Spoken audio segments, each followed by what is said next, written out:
प्यारे अधिवक्ता साथियों, सभी को हमारा प्यार भरा नमस्कार। आप लोग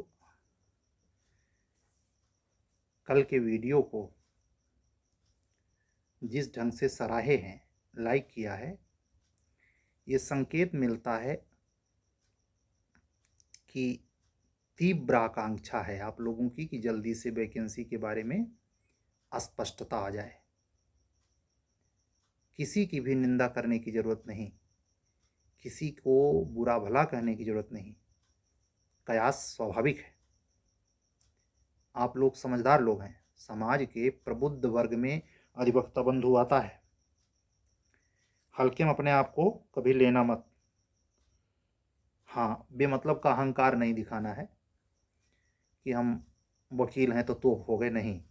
एक दायरे में हम किसको कह रहे हैं निंदा नहीं करनी, कमी नहीं निकालनी।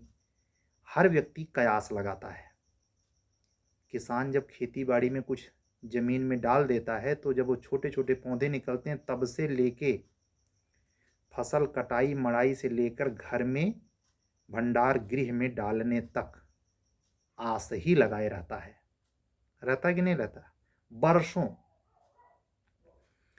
पीछे का इतिहास गवाही देता है कि जुडिशरी हो या एपीओ, कभी कभी नेक टू नेक आ जाती है और कभी ये लंबा गैप भी मार जाती है। तमाम वजहों पर इस बार की जो प्रामाणिकता है, वैकेंसी आने के संदर्भ में जो निश्चितता है, उसकी वजह बन गई है। उसकी सबसे बड़ी वजह आगामी लोकसभा चुनाव।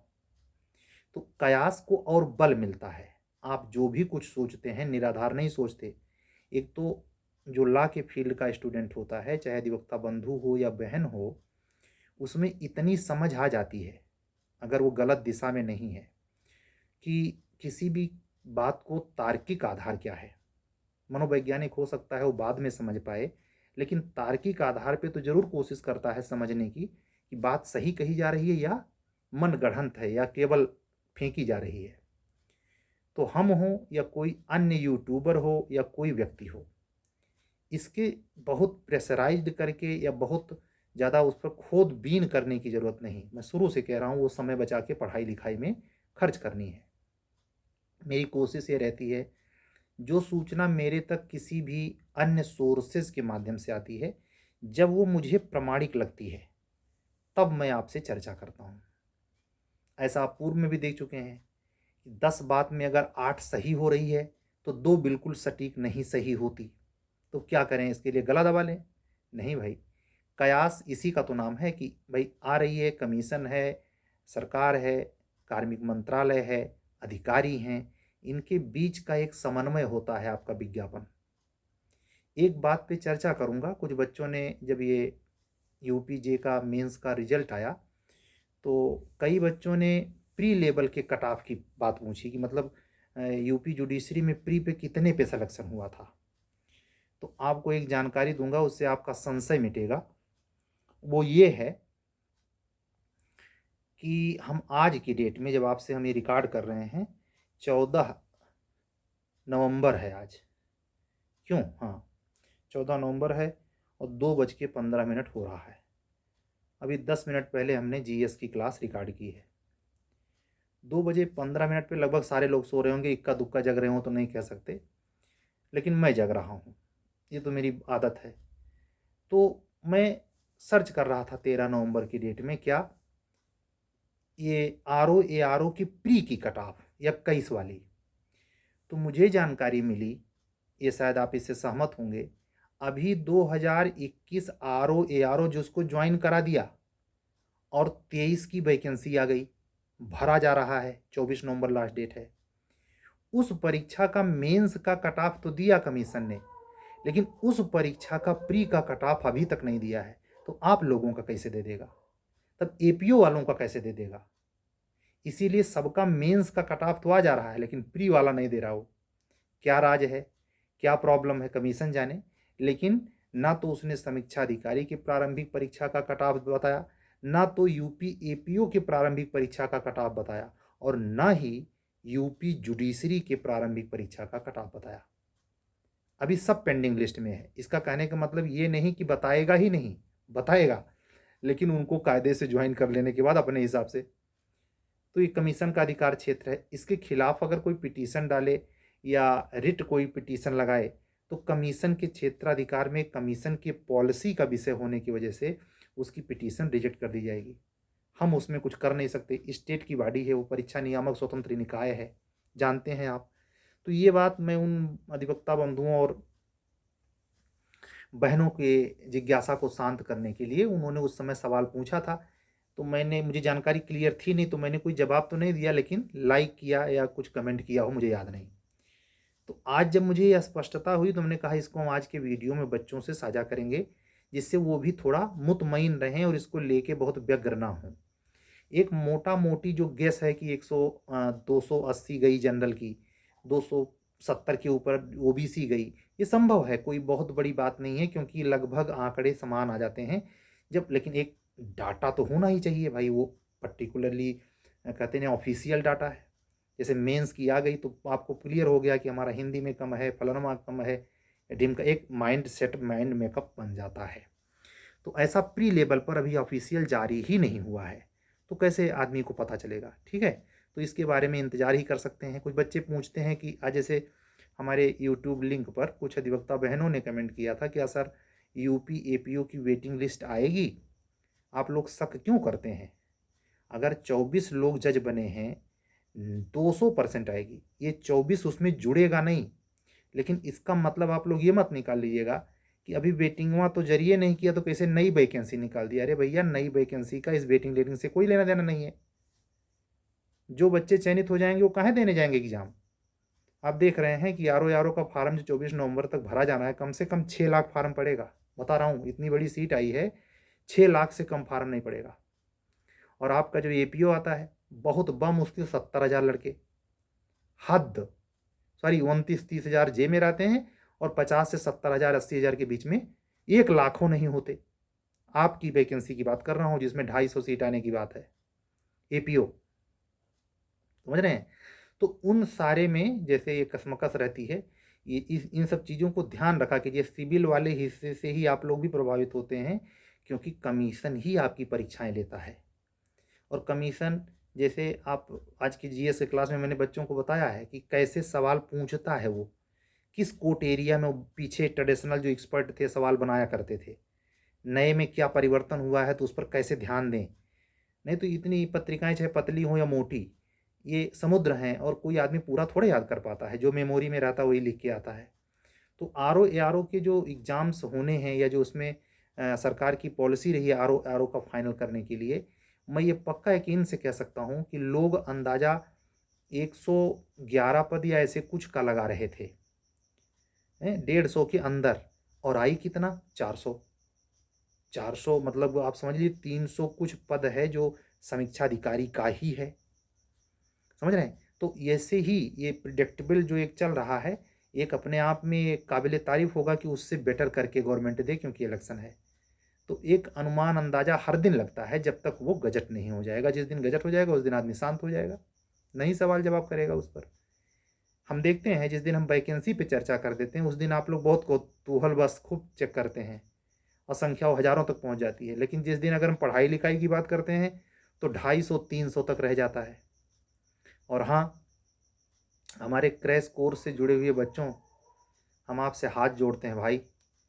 हमारी स्थिति, हमारी जो साधारणपना है, कहते नहीं कि एग्जिस्टेंस, जो सिंप्लिसिटी, उसके साथ आप लोग खेलिए नहीं।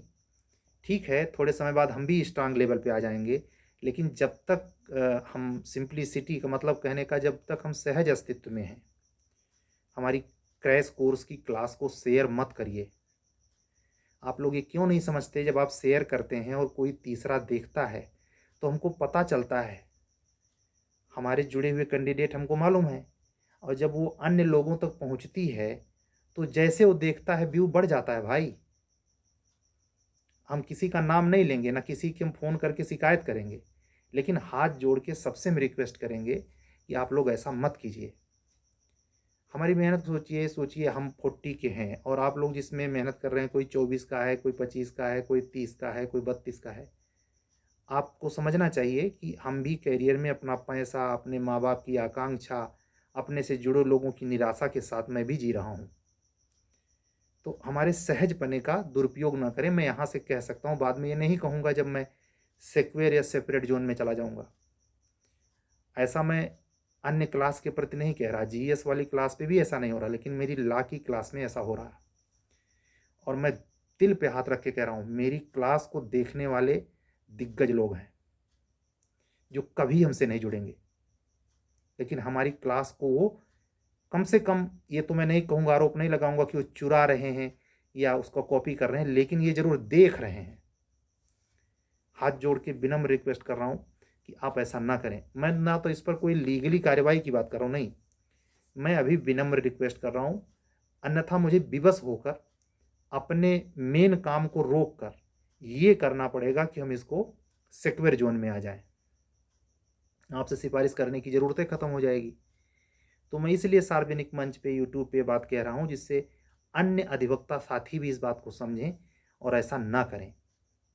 अगर वो रेगुलर हमारा वीडियो सुनते हैं, देखते हैं, अगर उनके पास बाई चांस किसी ने शेयर भी कर दिया, तो वे कोशिश करें कि अगर आपने उसके बारे में पे नहीं किया, उसके बारे में आप जानते नहीं, तो आप जो आपको शेयर करे उसको ही रोक दें कि ऐसा आप क्यों कर रहे हैं। हालांकि ये राजा हरिश्चंद्र का ज़माना नहीं है, जब फ्री का कोई चीज़ मिलता है तो आदमी उसका मज़े काटता है। ये तो मेरी कहते हैं कि मेरे सर जी भी अजीब हैं कि अपना गांधी दर्शन यहाँ बघार रहे हैं। कोई क्यों सुनेगा? फ्री का कोई चीज़ मिले तो कोई क्यों नहीं ले लेगा? मैं मानता हूँ भाई, लेकिन हमारा कहने का, हमारी आपकी तमाम बातें तो ऐसे भी होती हैं। आखिर में आप हमारी हाल चाल के बारे में चिंतित नहीं थे तो हमको 1 हफ्ते की छुट्टी क्यों दी है भाई? मैं अपने उन्हीं साथियों की बात कर रहा हूँ जो हमसे जुड़े हैं सीरीज से। वो बच्चे पागल हैं? हमारे मुख से एक बार निकला, इस साल भर के अंदर बच्चों का फ़ोन आ गया कि सर कोई बात नहीं, 1 हफ्ते आप आराम कर लीजिए, आपका हेल्थ सही होना ज़रूरी है। ऐसे में कोई टीचर है, मैं दावा नहीं ठोक रहा, लेकिन ज़रा सोचिए, रात के 2 बजे उठ के वो क्लास बनाएगा, और अकेले, एक पियोन भी हमारे पास नहीं है। हम स्टूडेंट लाइफ में अपना खर्चा ही हम अपना चला लें, बड़ी बात है। और आप हमारी क्लास के साथ ऐसे करेंगे तो कुछ न्याय धर्म होता है कि नहीं होता? विवश मत कीजिए कि हमें कुछ करना पड़े बड़े स्तर पर, मतलब पैसा हमें ज़्यादा लगाना पड़ेगा, अपने घर से लगाना पड़ेगा, तब हम जा कर के उसको ठीक ठाक कर पाएंगे। ख्याल रखिए, आप लोग समझदार लोग हैं।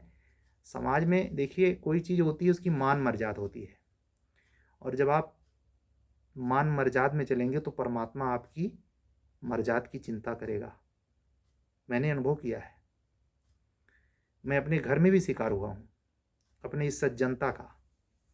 इसका कतई अर्थ मत लगाइए कि मैं सज्जनता का विशिष्टता बोध आपको बता रहा, नहीं। मैं मानता हूं कि सरल सहज रहने का जो एक कहावत है, सीधे का मुंह कुत्ता चाटता है, वो मैंने झेला है, झेल भी रहा हूं। विरोध होता नहीं, होता है तो अपने ढंग से होता है, लेकिन देर हो चुकी होती है, तब तक धोखा खाओ गला रेतो, होता है, रोज होता है। आज ही इतना लेट क्लास थोड़े हम देते हैं, और पहले रिकॉर्ड कर लिए होते। लेकिन जहाँ जिस सोसाइटी में रह रहा हूँ, वहाँ आजू बाजू ऐसे लोग हैं कि उनका पटाखे नहीं बंद हो रहा था। इतना मतलब लिमिट क्रॉस है, कोई आदमी किसी के दर्द को समझता ही नहीं। लाउड स्पीकर बजा रहे हैं तो चाहे बगल में किसी का हार्ट फेल हो जाए, उनसे मतलब नहीं, उनका लाउड स्पीकर बजेगा। न्यूसेंस क्या कर सकते हैं? तो हम आप लोगों से रिक्वेस्ट कर सकते हैं, सभी अधिवक्ता साथियों से, अधिवक्ता बंधुओं या बहनों से, जो हमारी क्लास ला वाली शेयर कर रहे हैं, ना करें। नहीं, वैसे भी 1 हफ्ते के अंदर अंदर हम लाख कर देंगे, बेकार हो जाएगी, क्या मतलब है? ठीक है, आप लोगों का मैं हृदय से, वो नहीं कि बनावटी, सबका सम्मान है। जो मैं तो खुद ही कहता हूँ, हमको फ़ोन करने की ज़रूरत नहीं। हमारे वीडियो से अगर आपका कल्याण होता है, पढ़ने में मोटिवेशन मिलता है, बिल्कुल सुनिए। एक बार नहीं, कई बार सुनिए। मेरी स्थिति अगर उस स्थिति में होती तो मैं आपको क्लियर बता रहा हूँ, मैं ऐसे मुफ्त का पढ़ा देता। लेकिन हमारी कुछ अपनी मजबूरियाँ हैं, जिसके चलते मुझे ऐसी बैरिकेटिंग लगानी पड़ी है। मैं उस नेचर का नहीं हूँ, मैं बार बार कह रहा हूँ आपसे, मैं यहाँ कमाने नहीं आया हूँ। मैं आपके पैसे से धन्ना सेठ नहीं होना। ये देने वाला पीछे है, ये देने वाला पीछे है। आप आपकी आंख के सामने इसी गिरी जी को कहीं दूसरे जगह आप पाएंगे शर्तियाँ पाएंगे, मुझे पूरा यकीन है कृष्ण कन्हैया पर। इधर देखिए हनुमान जी दिख रहे होंगे इधर। तो आप लोग समझदार हैं, नहीं तो हमें बात कहते नहीं। कहते नहीं कि अनहरे का आगे रोए अपन दीदा खोए। तो आप लोगों को अगर आन्हर समझता तब ऐसे थोड़े कहता। आप चाहे अधिवक्ता बंधु हैं, बहन हैं, चाहे जिस एज के हैं, आप समाज के सबसे कर्णधार लोगों में से हैं। अपनी बौद्धिकता का प्रयोग करें, मूर्ख पब्लिक की तरह नहीं। अपने बौद्धिकता का प्रदर्शन भी न करें, सहज रहें, प्रभावी हों। ठीक है, और इंतजार करना बुरी बात नहीं है, पढ़ाई लिखाई कीजिए। टेस्ट सीरीज भी हम धीरे धीरे शुरू कर दे रहे हैं। आप जानते हैं कि सेमीफाइनल मुकाबला है क्रिकेट मैच में। बहुत लंबे समय के बाद एक बार फिर भारत और न्यूजीलैंड भिड़ने जा रहे हैं 15 तारीख को। बहुत महत्वपूर्ण मैच है। जो क्रिकेट में रुचि रखते हैं, इसी के बाद भारत भगवान करे फाइनल में पहुंच जाए। अपने देश में प्रतियोगिता हो रही है, वर्ल्ड चैंपियन बने भारत तीसरी बार। ये हमारी शुभकामना है भारतीय टीम को। हम लोगों का भी भाग्योदय हो। जिस सेक्टर में हम लोग प्रयासरत हैं उसमें परमात्मा सफलता दिलाए। यही सब तो शुभकामना की जानी चाहिए, यही मैं कर रहा हूँ। इतनी लेट नाइट बगैर एक पैसा के आप लोग हमको पैसा देते हैं इसको बोलने के लिए। आपसे एक हमारा आंतरिक जुड़ाव है। जब बच्चे कहते हैं कि सर आपकी वीडियो का इंतजार रहता, तो मुझे लगता है यार नेकी कर दरिया में डाल, देखेगा परमात्मा। तो इसी हक से मैं कह रहा हूँ कि हमारी वीडियो मत शेयर कीजिए। ठीक है, अपना ध्यान रखिए, पढ़ाई लिखाई कीजिए विद्वता के साथ, संस्कार के साथ, अहंकार के साथ नहीं। तो ये दृढ़ विश्वास रखिए कि तीनों वैकेंसी आएगी, टाइम टू टाइम जो भी लग जाए, लेकिन आएगी। और मैंने कल भी कहा कि 25 दिसंबर के पहले तो 2 में से एक APOJ में से कोई एक तो धमक पड़नी ही चाहिए। क्यों? कमीशन सारे काम करके छुट्टी पा जाएगा। आप जानते हैं ना, 24 नवंबर को फार्म भरवा रहा है। जब भरवा लेगा तो उसमें वो लग जाएगा एडमिट फेडमिट कार्ड, क्योंकि 4 फरवरी को एग्जाम लेना है। 7 जनवरी को शायद कोई पेपर नर्स वर्स का है, स्टाफ नर्स की परीक्षा लेनी है, उसे बिजी है। तो ये परीक्षा करवाते वक्त अचानक वही बिचवा में नोटिफिकेशन JAPO में से कोनो एक जरूर निकाले। बाद में दोनों निकाले, आगे पीछे कोई भी आ सकती है। और HJS की भी वही संभाव्यता जो कल मैं कही थी, वही मैं दोहरा रहा हूँ। ये बात इस दम पूर्वक, इस भाव से कहता हूँ कि आप लोग हमको दौड़ा नहीं लेंगे। पकड़ो गिरी जी को, कहाँ गया नहीं बताया सही से। हम आपकी ही तरह हैं, हम आप ही की तरह। हमारे पास भी 4 लोग, इतने दिन से मैं ला के फील्ड में हूँ, हमें सफलता नहीं मिली तो पुराने मित्र हैं, वो कहीं अधिकारी हैं, कहीं विभागीय हैं, तो उनको जो सूचना मिलती है वो हमको शेयर कर देते हैं। वही बात हम आप तक पहुँचा देते हैं। कोई अभिलेखीय प्रमाण पत्र हमारे पास थोड़े है, मैं इसकी गारंटी थोड़े दे सकता हूँ। आप लोग भी इससे सहमत होंगे। ठीक है, तो आज की वीडियो पूरी हो गई है। अगर आप UP-APO, UP-J या UP-HJS के संदर्भ में कोई प्री या मेंस लेवल की टेस्ट सीरीज से जुड़ने के लिए, या UP-APO JHJS के लिए मेंस लेवल पर हिंदी माध्यम में GS के लिए, या क्रैश कोर्स हिंदी माध्यम में जुड़ने के लिए अगर आप इच्छुक हैं, तो ये नंबर है 7705090393 पर आप व्हाट्सअप करके हमसे जुड़ सकते हैं। आपका स्वागत होगा, बात जचेगी तो फायदा होगा। आज तो हमारे ऐसे अधिवक्ता साथी का एक फ़ोन आया जो कह रहे थे कि सर हमने कई मित्रों से कहा। हम कहे बाबू आप ही नहीं, इधर 5 महीनों में मेरे पास ऐसे कई एविडेंस हैं जिसमें हमारे अधिवक्ता साथी जो हमसे मिले तक नहीं है, बात तक नहीं की है, लेकिन मेरे बारे में अन्य साथी से बताते हैं इस एक सर ऐसे हैं, ऐसे पढ़ाते हैं, टेस्ट सीरीज करा रहे हैं, ठीक ठाक करा रहे हैं, अगर करना चाहो तो कर लो। तो ये तो मैं नहीं रोक सकता, ये आप लोगों की मर्जी, आप लोगों की सदा सहायता, हम आभारी हैं। ठीक है, जब तक यहाँ है होता रहेगा। जिस दिन परमात्मा कहीं दूसरी जगह बैठा देगा वहाँ जाके काम करूँगा। जीवन है जीने के लिए ही नहीं, भार स्वरूप नहीं, इस संसार को सुंदर बनाने के लिए, विनम्र सुशील रहते हुए, किसी को मन वचन कर्म से दुख ना पहुँचाते हुए जीवन को जीने की अदा आनी चाहिए। आज की बात पूरी हुई। आप सभी लोगों को हृदय से अपना आभार प्रकट करते हुए नमस्कार करता हूँ। सभी को हमारा जय सिया राम। कल फिर मिलूंगा इसी समय पर, तब तक के लिए विदा दीजिए। सत्यमेव जयते। शुभ रात्रि।